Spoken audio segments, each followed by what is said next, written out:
Comment investir en bourse au bon prix et au bon moment?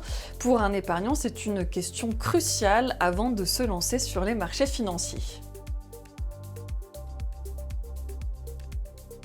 Nous allons donc vous expliquer ce qu'est l'analyse fondamentale. Elle consiste à examiner en profondeur les comptes d'une entreprise et ses perspectives afin de sélectionner les actions les plus prometteuses à mettre dans son portefeuille. Et puis ensuite, nous passerons à l'analyse technique. Là, l'idée, c'est d'étudier les fluctuations passées des cours de bourse afin de mieux anticiper les mouvements futurs. On commence donc par l'analyse fondamentale. Elle permet de répondre à beaucoup de questions très importantes pour les actionnaires.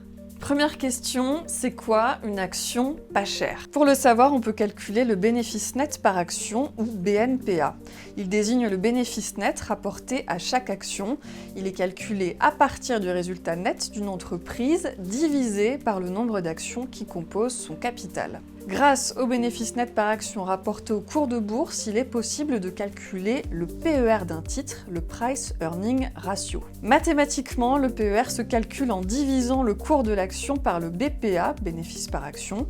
Par exemple, voyons comment calculer le PER de Ferrari. Pour cela, on prend le cours de bourse, il est à 246 € et on le divise par le BPA, il est à 6,16 €. Ça nous donne un PER à 40. Un faible PER, c'est peut-être le signe d'une anomalie boursière dont vous pourrez tirer profit sans oublier de le comparer à la norme du secteur. Avec un PER de 40, Ferrari apparaît nettement plus cher que Stellantis, le propriétaire de Peugeot, et son PER à 4. Mais cette différence a une explication.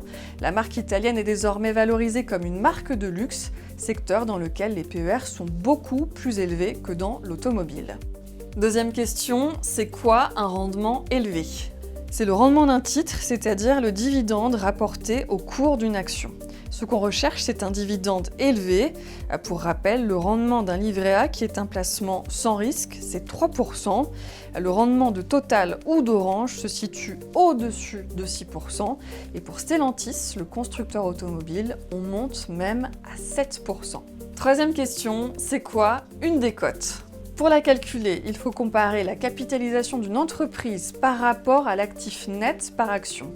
Quand la capitalisation est supérieure à l'actif net, on parle de surcote. Quand la capitalisation est inférieure, on parle de décote.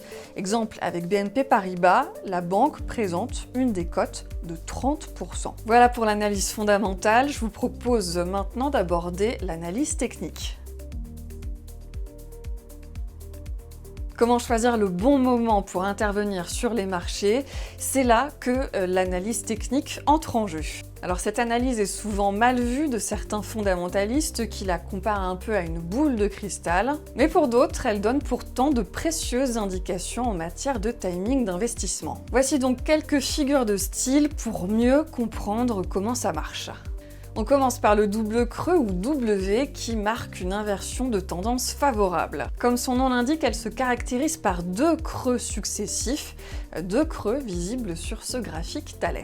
Passons maintenant au double top, c'est la figure exactement inverse à celle du double creux. Le titre dessine un W inversé, donc un M. On observe deux pics successifs, le second étant normalement plus bas que le premier. Cette figure traduit généralement le début d'une tendance baissière, on a l'exemple ici avec Atos. Passons maintenant aux têtes et épaules, ici avec l'exemple de Sanofi. Parfois plus difficile à détecter que le double top, la figure de tête et épaules marque la fin d'une période haussière et le début d'un grand mouvement de baisse. Tête et épaules inversées, c'est la même que tête et épaules, mais retournée. Elle marque généralement la fin d'une période de baisse et le début d'une tendance de hausse de fond, ici à l'exemple de LVMH. Les moyennes mobiles sont calculées à partir des données historiques en leur appliquant une pondération qui permet d'éliminer les variations de cours peu significatives. Une fois ce ménage effectué, elles donnent une bonne indication de la tendance et servent souvent de support ou de résistance aux indices. Elles sont calculées sur une période prédéterminée.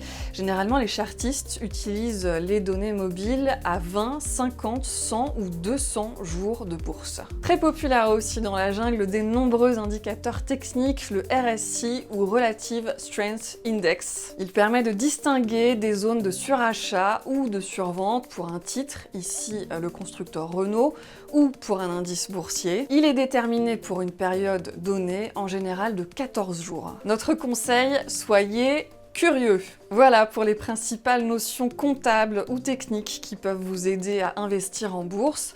Elles peuvent sembler obscures au premier abord, mais la principale qualité d'un boursier averti, c'est la curiosité.